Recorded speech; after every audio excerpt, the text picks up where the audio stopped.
네, 오늘부터 시작해서 우리 고린도전서 오늘 1장 말씀의 전반부를 나누고 다음 주에는 1장 말씀의 후반부의 말씀을 함께 나누겠습니다. 오늘 말씀의 키워드는 온전히 합하라 라는 말씀이에요. 하나 되어라 라는 그런 말씀이죠. 저의 목회 철학이기도 하고 한국교회의 가장 시급한 문제이기도 합니다. 오늘 고린도 전서를 쓰게 된 동기는 고린도 교회 안에 당면한 여러 가지 문제 때문에 그 문제를 치유하기 위해서 바울로 하여금 긴급하게 펜을 들게 했어요. 그런데 가장 큰 이유는 분열되기 직전에 있었기 때문에 바울이 서신서를 급히 써서 교회에 보내게 됩니다. 11절 말씀 같이 한번 읽어볼게요. 11절 내 형제들아 글로의 지편으로 너희에 대한 말이 내게 들리니 곧 너희 가운데 분쟁이 있다는 것이라. 분쟁이 있다는 것을 글로의 지편으로 글로의 종을 통해서 편지를 전달받게 되죠. 바울의 해결책은 문제를 향해서 직행한 게 아니라 하나님이 그리스도를 통해서 해주신 일이 무엇인지 깨닫게 해줘요. 즉 복음으로부터 문제를 접근하더란 얘기예요. 그래서 오늘 1장 1절부터 9절까지의 말씀에 중요한 말씀이 하나님의 뜻, 하나님의 교회, 하나님의 은혜, 9절 말씀에는 하나님의 미쁘심. 이 네 가지를요 굉장히 중요하게 강조하고 있어요. 하나님의 뜻, 하나님의 교회, 하나님의 은혜, 하나님의 미쁘심. 이것은 어떤 뜻이냐면 하나님의 주권을 강조하고 있는 내용이에요. 또한 예수 그리스도를 강조하고 있어요. 우리의 삶도 마찬가지입니다. 많은 문제가 있지만 그 어떤 문제일지라도 하나님과 그리스도로부터 출발하면 현실은 어둡고 답답할지라도 감사할 수 있는 거예요. 4절 말씀 후반절 한번 보세요. 너희를 위하여 항상 하나님께 감사하노니. 아니 지금 바울은 고린도 교회가 4분의 1 분열 중에 있습니다. 고린도 교회가 심각한 죄 가운데 있습니다. 이런 보고를 받았는데도 바울은 뭐라고 이야기하냐면 내가 너희를 생각할 때마다 하나님께 항상 감사한다. 왜 감사가 나와요? 어쨌든가 이 고린도 교회 아무리 문제가 많아도 이거 하나님의 뜻 가운데 있고 하나님의 은혜 가운데 있고 이것은 여전히 하나님의 교회고 하나님은 여전히 신실하시게 이 교회를 지키고 인도하신다는 확신이 있기 때문에 바울에게는 이런 믿음이 있었던 거예요. 불안한 소식을 접했어요. 답답한 소식을 접했어요. 골치 아픈 소식을 접했어요. 그럼에도 불구하고 바울은 하나님께 항상 감사하되. 아멘. 저와 여러분들에게 이런 은혜가 있기를 주님의 이름으로 축복합니다. 아멘. 어떤 경우에도 하나님의 주권과 베풀어 주신 그 사랑과 은혜, 그 하나님의 신실하심을 붙잡고 있기 때문에 내가 문제 속에 있어도 하나님 감사합니다. 이러한 저와 여러분들이 되시기를 주님의 이름으로 축복합니다. 하나님의 뜻, 하나님의 교회, 하나님의 은혜, 하나님의 미쁘심. 이 네 개의 가장 이 주권적인 은혜예요. 하나님의 뜻, 1절 말씀에 어떻게 시작해요? 하나님의 뜻을 따라 그리스도 예수의 사도로 부르심을 받은 바울과 형제 소스데네는 이렇게 서신서를 시작합니다. 하나님의 뜻으로 시작해요. 모든 주권이 하나님에게 있습니다 라는 신앙의 고백으로 바울이 시작한단 말이죠. 언제나 바울은요 인간의 책임보다 하나님의 주권을 앞장세웁니다. 그래서 하나님의 뜻을 따라 하나님의 뜻을 따라 하나님의 뜻을 따라 이것이 바울이 입버릇처럼 나오는 게 하나님의 뜻이에요. 하나님의 뜻을 따라 하나님의 뜻을 따라. 마치 이 고백은 모세가 발에 신발을 벗고 하나님 앞에 선 것과 같은 그러한 마음의 자세로 바울이요 하나님 앞에 선 것처럼 고린도 앞에서 편지를 쓰고 있는 겁니다. 1절에 하나님의 뜻, 2절에 하나님의 교회, 4절에 하나님의 은혜, 9절에 하나님의 미쁘심. 미쁘심이 뭐죠? 하나님의 신실하심. 하나님의 신실하심. 여러분들이 너무나 잘 아시다시피 사도 바울은요 굉장히 특별하게 부르심을 받죠. 예수 그리스도를 믿는 사람들을 다 잡아다가 감옥에 쳐넣기 위해서 다메섹으로 가는 그 길에 예수님을 만납니다. 아마도 바울처럼 드라마틱하게 예수님을 만난 사람은 아마도 없을 거예요. 그래서 바울은요 언제나 자기가 하나님 앞에 부르심 받은 그 사건에 대해서 감격하며 기억하고 있을 거예요. 이것은 나만 이렇게 감격스럽게 하나님이 부르셨다, 바울이 그렇게 생각하지 않아요. 하나님이 나를 이렇게 부르신 것처럼 오늘 문제 많은 고린도 교회에 있는 모든 성도들이 다 그런 감격스러운 하나님의 은혜 가운데 부름을 받았다라는 확고한 믿음을 가지고 고린도 교회를 대합니다. 여러분 이거는 영적인 우월감과 자만심 가운데 빠질 수 있는 부분이에요. 그러나 바울은 그렇지 않아요. 하나님으로부터 부름받은 모든 성도는 누구나 할 것 없이 다 감격스러운 하나님의 부르심을 받은 하나님의 사람이다. 이게 없으면 그리스도인이 될 수 없고, 이게 없으면 하나님의 자녀가 될 수 없다는 사실을 바울은 고백하고 있는 거예요.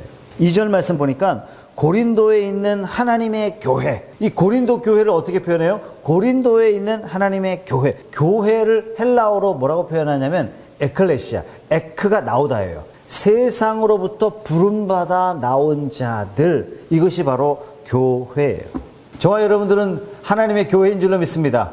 세상에서 하나님의 부르심을 받고 세상에서 나온 자들의 모임, 이것이 바로 교회인 것이에요. 그래서 이 교회라는 단어는 굉장히 감격스러운 단어예요. 하나님이 이 한 사람 한 사람을 사랑하셔서 불러내서 모은 사람들이에요. 하나님이 우리를요, 세상 가운데 그렇게 부르신 거예요. 어두운 세상 가운데 저와 여러분들을 이렇게 따로 부르신 줄 믿습니다. 여러분, 이게 교회예요. 그래서 바울의 입장에서 우리는 교회입니다. 이 단어는, 이 표현은 굉장히 감격스러운 표현이라는 사실이에요. 사랑하는 성도 여러분, 세상의 일을 하다가 주일날 교회에 올 때, 교회를 향할 때 저와 여러분의 마음속에 이 감격스러움이 넘치기를 주님의 이름으로 축복합니다.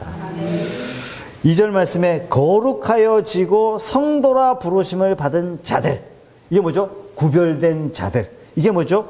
성도, 이렇게 표현하는 것입니다.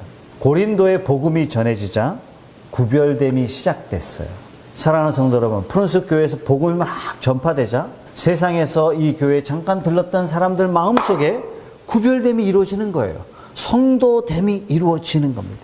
여러분, 사도행전 18장 9절에서 10절 말씀에 보면 바울이 처음에 고린도에 와서 복음을 전할 때 어떤 상황이었냐면, 사도행전 18장 9절에서 10절까지의 말씀, 밤에 주께서 환상 가운데 바울에게 말씀하시되 두려워하지 말며 침묵하지 말고 말하라. 내가 너와 함께 있음에 어떤 사람도 너를 대적하여 해롭게 할 자가 없을 것이니 이는 이 성중에 내 백성이 많음이라 하시더라. 여러분, 바울이 고린도에 와서 복음을 전할 상황이 딱 이 상황이에요.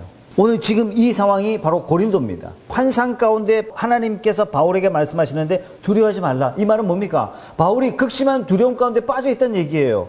너는 침묵하지 말고 말하라. 이 얘기 뭡니까? 바울이 침묵할 수밖에 없는 그런 상황이 도래했던 거예요. 그럼에도 불구하고 하나님께서 바울에게 담대한 마음을 주시는 거예요. 그러니까 고린도에서 복음을 전하는 것이 정말 어려운 상황이었다는 얘기예요. 10절 말씀에 내가 너와 함께 있음에 어떤 사람도 너를 대적하여 해롭게 할 자가 없을 것이라. 사랑하는 성도 여러분, 이 말씀이 저와 여러분들에게 임한 줄 믿으시기 바랍니다. 담대히 복음의 말씀을 증거하십시오. 하나님이 여러분들과 함께 하시고 누구도 여러분들을 대적할 자가 없도록 주께서 여러분들을 인치시고 지키실 줄 믿으시기 바랍니다. 바울은요, 이런 절박한 상황 가운데서도 복음을 전했어요. 이렇게 해서 교회가 만들어진 것이 고린도 교회입니다. 바울의 입장에서 고린도 교회, 그러면 얼마나 감격스럽고 얼마나 마음에 뿌듯함과 감사함과 기대감이 넘쳤던 것이 바로 고린도 교회라 할 수 있습니다. 주권적인 역사로 하나님께서 프론스 교회를 해운대에 세우시고 믿지 않던 많은 사람들을 성도로 빼내시고 거룩하게 구별하시고 복음이 전해지는 곳마다 이러한 현상들이 나타나게 하신 줄 믿습니다. 여러분, 이 일을 위해서요, 하나님이 앞장서셔서 일하셨어요. 하나님께서 미리 아시고 미리 정하셨고 미리 여러분들을 택하셨고 저와 여러분들을 영광 가운데 우리를 불러내신 줄로 믿습니다. 이거는요, 정말 가장 영광스러운 얘기예요. 가끔 뭐 유튜브에도 간증을 하고 교회마다 간증을 하잖아요. 최고의 간증은 뭐냐면, 하나님이 금덩어리를 이만큼 주셨습니다. 하나님, 내 사업이 이렇게 되다 이렇게 됐습니다. 우리가 교회 이렇게 이전했습니다. 이것도 놀라운 간증이지만 진짜 위대한 간증은 내가 구원받은 거예요. 내가 부름받은 거예요. 내가 거룩한 공동체의 교회의 일원이 된 거예요. 세상을 향했던 사람이 하나님 나라를 위하여 사는 자로 하나님이 나를 바꿔주셨다는 이 사실이 우리 인생에 기념할 수 있는 가장 위대한 간증인 줄로 믿습니다. 우리가 복음을 어떻게 전해요? 이 간증을 가지고 세상 앞에 나갈 때 하나님께서는 복음의 문을 활짝 열어주실 줄로 믿습니다. 가끔 우리 자신이요, 과거에 어떤 사람이었는지를 기억하는 것은 신앙생활 하는데 굉장한 도움을 줍니다. 그래서 하나님께서 바울을 부르셔서 말씀하시기를 이렇게 말씀하세요. 너를 목장 곧 양을 따르는 데서 데려다가 내 백성 이스라엘의 주권자로 삼았다. 하나님이 다윗에게 늘 이런 말씀하세요. 너 원래 목동 출신이었는데 내가 너를 뽑아서 내 백성을 이끌어가는 주권자로 내가 세웠다. 다윗도 그런 고백을 해요. 주 여호와여, 도대체 내가 누구 간데 내 집이 무엇이 간데 나를 여기까지 이르게 하셨습니까? 하나님은 놀라우신 분이십니다. 이 다윗은요, 과거에 자기 자신이 어떤 사람이었는지 잊지 않았어요. 여러분들에게 묻겠습니다. 여러분들 예수 믿기 전에 어떤 분이셨습니까? 바울도 이런 얘기를 해요. 에베소서 2장 12절 말씀도 바울은 이렇게 우리에게 얘기해요. 그때 너희는 그리스도 밖에 있었고 이스라엘 나라 밖의 사람이라. 약속의 언약에 대해서는 외인이요 세상에 소망이 없고 하나님도 없는 자였다. 이게 우리의 신분이었어요. 그런데 하나님께서 저와 여러분들을 불쌍히 여기시고 뽑아 넣으신 줄로 믿습니다. 그래서 우리의 신분이요, 하나님의 자녀가 되었어요. 우리의 신분이 하나님의 후사가 되었어요. 하나님의 모든 것들을 이어받는 자로 하나님이 저와 여러분들을 부르셨어요. 아무것도 받을 수 없는 자가 마치 루시 보아스를 만나서 보아스의 모든 것들을 물려받은 것처럼 우리가 그리스도 밖에 있었던 사람이 그리스도로 말미암아 하나님의 자녀가 되었고 하늘의 천국을 이어받을 자로 하나님이 저와 여러분들을 신분을 바꿔주신 줄 믿습니다. 그래서 우리의 지위를 하나님께서 이렇게 말씀해 주세요. 왕 같은 제사장들이라. 와, 놀라웠어요. 진짜 하나님은 대단하신 분이에요. 그냥 우리를 부르신 것이 아니라 왕 같은 제사장. 사랑하는 성도 여러분, 이렇게 저와 여러분들을 바꿔주신 주님 앞에 감사하십니까? 네. 만족하십니까? 네. 바울은 허물 많은 고린도 교회를 이처럼 영광스러운 이름으로 부르고 있어요. 인간적으로 보자면 바울이 편지를 딱 받았을 때, 다시 편지를 쓸 때, 아이고 이놈의 자식들아, 내가 너희들을 위하여 피 흘린 게 얼만데, 내가 너희를 위하여 고생한 게 얼만데 당신들이 어떻게 이렇게 교회를 할 수 있느냐라고 핀잔할 수 있었을 거예요. 그러나 바울은 그렇게 접근하지 않아요. 당신들은 왕같은 제사장들입니다. 왜요? 하나님의 뜻을 믿는 믿음의 눈으로 고린도 교회를 바라보기 때문에. 저 문제 많은 교회, 없어졌으면 좋은 교회, 그렇게 바라보지 않아요. 믿음의 눈으로 바라보기 때문에 전혀 다른 각도에서 해석해 줍니다. 또한 고린도 교회 지금 문제 많지만 이 교회는 어떤 교회인지 서신을 통해서 정체성을 일깨워주고 있는 것이죠. 4절 말씀 같이 한번 읽어볼게요. 시작. 그리스도 예수 안에서 너희에게 주신 하나님의 은혜로 말미암아 내가 너희를 위하여 항상 하나님께 감사하노니. 여러분 1절에서 3절까지는 하나님의 교회가 중점이었다면 4절부터 9절까지는 하나님의 은혜, 이것을 굉장히 바울이 강조하고 있어요. 이 은혜가 어떤 은혜입니까? 하나님의 은혜는 우리에게 직통으로 임하지 않습니다. 여러분 오해하시면 안 돼요. 4절 보죠. 4절 어떻게 시작해요? 그리스도 예수 안에서 너희에게 주신 하나님의 은혜. 다시 말해서 예수 그리스도를 통해서만 하나님의 은혜가 우리에게 임한다는 사실이에요. 바울이 늘 복음을 전할 때 그리스도 안에서 우리를 택하사, 그리스도 예수 안에서 우리에게 복 주사, 그리스도 안에서 하늘에 속한 모든 신령한 복으로 우리에게 복 주시되. 바울은요 언제나 그리스도 안에서예요. 그리스도 안에서 어떤 일들을 주셨죠? 5절 한번 보세요. 모든 일, 모든 언변, 모든 지식의 풍족함으로 하나님이 뭘 주셨어요? 7절 말씀 보세요. 너희가 모든 은사에 모든 걸 다 받은 고린도 교회가 왜 싸우고 있습니까? 교만해진 거죠. 많이 받다 보니까 이 고린도 교회가 교만해졌어요. 교만해지다 보니까 서로 다투고 있는 것입니다. 9절 말씀에 바울의 감사는 어디까지 미치냐면 하나님은 미쁘시다, 하나님은 신실하십니다, 이렇게 찬양하고 있습니다. 사랑하는 성도 여러분, 우리의 구원이 놀라운 것은요, 지금 내 믿음 형편없어요, 지금 내 믿음 부족해요, 내 믿음 연약해요. 근데 하나님 미쁘시다는 얘기예요. 하나님 신실하시다는 얘기예요. 나를 어두운 데서 불러내신 그 하나님은 신실하시기 때문에 그 위대하신 하나님이 내 신앙을 온전케 세워주실 걸 바울은 믿고 있는 거예요. 내가 부족하기 때문에 낙심하고 내가 연약하기 때문에 나는 안 돼 이렇게 자책하고 앉아있는 것이 아니라 내가 부족하기 때문에 하나님의 신실하심을 더 기대하는 겁니다. 이것이 바로 바울 신앙이에요.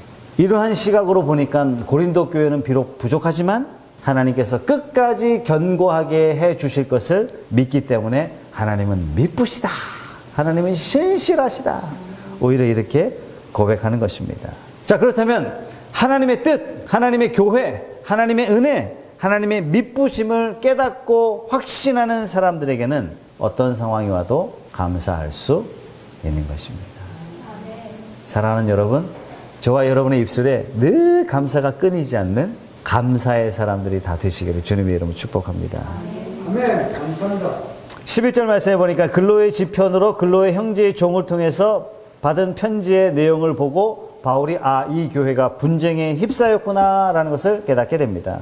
그리고 10절 보세요. 누구의 이름으로 권면합니까? 형제들아, 내가 우리 주 예수 그리스도의 이름으로 너희를 권하노니. 어떻게 권면하고 있어요? 10절 하반절에 보니까 모두가 같은 말을 하고 너희 가운데 분쟁이 없이 같은 마음과 같은 뜻으로 온전히 합하라. 여러분, 분열의 양상이 뭐냐면 12절에 나와 있어요. 내가 이것을 말하거니와 너희가 각각 이르되 나는 바울에게, 나는 아볼로에게, 나는 게바에게, 나는 그리스도에게 속한 자라 한다는 것이니. 이게 지금 뭐 하고 있어요? 나는 바울파야, 나는 그리스도파야, 나는 게바파야, 나는 아볼로파야, 이렇게 이야기하는 거예요. 아볼로는요, 이 언변이 매우 뛰어났대요. 그러니까 추종자가 생기기 시작한 거예요. 파벌이 생기기 시작했어. 이 고린도 교회 안에. 그래서 바울이 파벌을 일삼고 있는 고린도 교회에 어떻게 복음을 전하냐면 13절에 보세요. 그리스도께서 어찌 나뉘었느냐? 바울이 너희를 위하여 십자가에 못 박혔느냐? 바울의 이름으로 너희가 세례를 받았느냐? 뭘 가르쳐주고 있습니까? 우리를 위하여 십자가에 못 박히신 분은 오직 그리스도밖에 없습니다.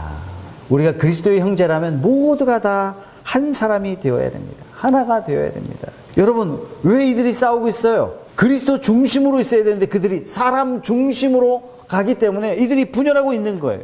그럼 도대체 복음을 망각하고 무엇을 가지고 있단 말입니까? 첫째는요, 이 사람들이 나는 바울파야, 나는 게바파야, 나는 아볼로파야 이렇게 말하는 것은 누가 더 지식이 있는지 이들은 추정했어요. 누가 더 말을 잘하는지 말 잘하는 사람을 추정하려고 했어요. 누가 더 설득력 있게 설교를 하는가 그걸 보고 이들이 갈라지기 시작하는 거예요.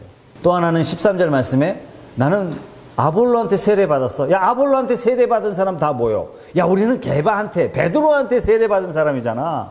예수님의 수제자한테 세례받은 사람이잖아. 이렇게 교회 안에 파벌이 생기게 된 것입니다. 여러분, 파벌이 생길만 했죠, 그죠?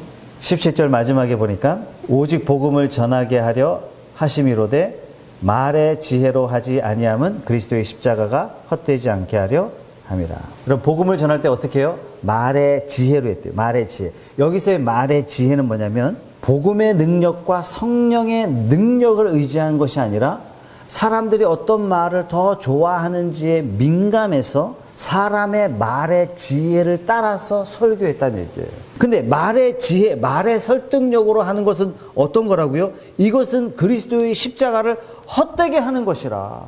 설교자로서 이런 유혹이 있습니다. 말을 잘해서 여러분들에게 막 감화감동시켜서 여러분들에게 막 감동을 주고 싶은 인간적인 욕심이 목회자에게는 반드시 있습니다. 저희 신앙의 선배님이 뭐라 그러냐면 성경의 본문보다 설교가 화려해서는 안 된다. 성경의 본문보다 설교가 화려해야 대중이 부르는 때처럼. 그래서 어떤 일이 벌어지죠? 그 목사를 추종하는 사람이 있어요. 근데 그 목사가 딱 문제가 걸리면 어떤 일이 벌어져요? 우르르르 떨어져요. 제가 부산에 와서 김모 회장님을 만났습니다. 김모 회장님 알고 봤더니 안수 집사님 출신이에요. 교회도 안 다니시는데. 근데 이 집사님이 저한테 나중에 고백을 해요. 자기가 10년 동안 부산에서 서울 여의도 순복음교회를 10년 동안 매주 단 한 번도 빠지지 않고 왔다 갔다 했대요. 이게 대단한 거예요. 15년 동안 그분의 설교 테이프를 매주 구독을 했다는 얘기예요. 여러분, 대단한 겁니다. 근데 이분 예수 안 믿어요. 그 목사님의 화려한 언변에 이분은 감동한 거예요. 한 4, 5년 전이죠. 어떤 분의 남편을 제가 만났어요. 두 분 다 교회 다니시는 분이세요. 근데 남편은 부인 따라서 교회 다니세요. 이분은 저한테 이렇게 얘기해요. 서울의 강남에 있는 소망교회 아세요? 곽선희 목사님이시니 은퇴하셨어요. 이분의 설교가요, 강남 설교예요. 저한테 뭐라 그러냐면 저는 딱 한 명 인정하는 목사님이 있습니다. 그 누구시냐고. 곽선희 목사님입니다. 근데 이분이 구원받은 사람이냐? 그건 또 아니에요. 여러분, 미국 교회 목회자들이 한국 교회 목회자들 설교하는 거 보고 깜짝 놀라요. 설교가 와 드라마틱하고 판타스틱하고, 반면에 미국 교회 목사님 설교 딱 들어보면요, 매우 심플해요. 여러분 사랑하십시오. 주님의 말씀입니다. 매우 심플해요. 매우 심플해요. 오늘날 한국교회 또 현대교회가 너무 지혜로워져 가고 있는 건 사실이에요. 설교도 또 많이 들을 수 있고 설교가 이제 평가되는 그런 시대를 우리가 살고 있습니다. 그런데 오늘 말씀에 뭐라고 말씀하세요? 십자가의 복음은 미련한 것이다. 아주 심플하고 간단한 것이다. 듣기 좋은 지혜의 말, 인간적인 말, 이런 유혹으로부터 떨쳐내야 돼요. 진짜 떨쳐내야 돼요. 그리고 어떻게 건면합니까? 같은 말, 같은 뜻으로 하나됨을 이루는 교회가 돼야 된다. 이렇게 말씀하세요. 에베소서 4장 3절의 말씀을 제가 읽어드릴게요. 성령이 하나 되게 하신 것을 힘써 지키라. 여러분, 성경의 권면이 우리에게 힘써 지키래요. 힘써 지키지 않으면 성령이 하나 되게 하는 것을 우리가 지켜내지 못한다는 얘기예요. 힘써 지키라. 성경은 우리에게 이렇게 당부하고 있어요. 교회는 오순절 성령의 감동하심으로 만들어진 것이 교회예요. 그렇게 탄생한 것이 교회예요. 예수 그리스도께서 십자가에 피 흘리심으로 탄생한 것이 교회예요. 반드시 이 교회를요, 무너뜨리려는 사탄의 전략이 사방에서 밀려온단 말이죠. 성령의 하나 되게 하신 것을 어떻게 해요? 힘써 지켜라. 그리스도께서는 교회를 세우기 위해서 피를 흘리셨다면 우리는 이 교회를 지키기 위해서 우리가 피를 흘릴 각오를 해야 된다. 성령께서 그렇게 말씀하시는 겁니다. 에베소서 4장 13절 말씀은 우리가 다 하나님의 아들을 믿는 것과 아는 일에 하나가 되어 온전한 사람을 이루어 그리스도의 장성한 분량에 이르는 데까지 이르리니. 이 프른스 교회가 온전히 하나됨을 이루어가는, 하나님의 뜻을 이루어가는 하나님의 은혜 가운데 여기까지 왔고, 앞으로도 여전히 하나님의 밑부심으로 이 교회를 지키시고 인도하실 줄 믿습니다. 아멘. 이 어려운 세상 가운데서도 이 하나님의 교회를 인도하시고 감사하며 달려온 여러분들을 하나님께서는 특별히 기억하시고 귀히 여기시는 줄 믿습니다. 그런데요, 사탄은 이걸 못 봐요. 반드시 이 교회를 무너뜨리려고 할 것이고, 반대로 이 사탄의 공격, 어떠한 공격에도 우리가 성령으로 무장하고 하나됨을 이루고 나아가면 부흥은 하나님께서 절로 주실 줄 믿습니다. 사랑하는 여러분, 이 혼란한 이 상황 가운데 하나님은 여러분들을 기쁘시게 사용하셨고 여러분들을 통해서 영광을 받으셨습니다. 하나님께서 반드시 여러분들에게 복을 주실 줄 믿습니다. 저는 지난주에 산에 올라가서 정말 감사했어요. 정말 감사. 하나님이 얼마나 사랑하시는지 느끼게 해주셨습니다. 제가 산에 올라가서 기도하는 건 딱 하나예요. 하나님, 우리 푸른숲 성도의 가정을 한 사람 한 사람 제가 이름 불러가며 이 가정을 축복해 주시고 사업장을 축복해 주시고 건강의 복을 주시고 그가 생각한 만큼이 이만큼이라면 감당할 수 없을 만큼 하나님께서 가득 부어주시는 인생이 되게 해달라고 기도합니다. 근데 그 기도가요, 절대 과한 기도가 아니라는 것을 하나님이 가르쳐 주세요. 더 크게 기도하게 하시게 하셨고 더 큰 마음을 제게 주셨습니다. 하나님께서 교회를 지킨 여러분들에게 복 주시고 인도하실 줄 믿습니다. 마찬가지예요. 여러분의 삶 가운데 여러분들을 하나님의 기쁘신 뜻 가운데 부르셨고 여러분들을 세우셨어요. 그리고 하나님이 여러분에게 놀라운 은혜로 채워주시고 지금도 함께 하신 줄 믿습니다. 비록 내 삶은 문제투성이지만, 비록 내 삶은 힘들고 어렵지만, 비록 내 삶은 역경 가운데 있다 할지라도 하나님 어떤 분이시라고요? 하나님 신실하세요. 반드시 시작하신 분이 반드시 영광의 자리에 이르도록 저와 여러분들을 이끌고 가실 줄 믿습니다. 그래서 나는 부족하지만 감사하고, 나는 연약하지만 감사하고, 나는 없지만 더욱더 감사할 수 있는 것은 하나님은 위대하시고 하나님은 신실하시고 하나님은 미쁘시기 때문인 줄로 믿습니다. 이 믿음 붙잡고 나아가는 저와 여러분 되시기를 주님의 이름으로 축원합니다.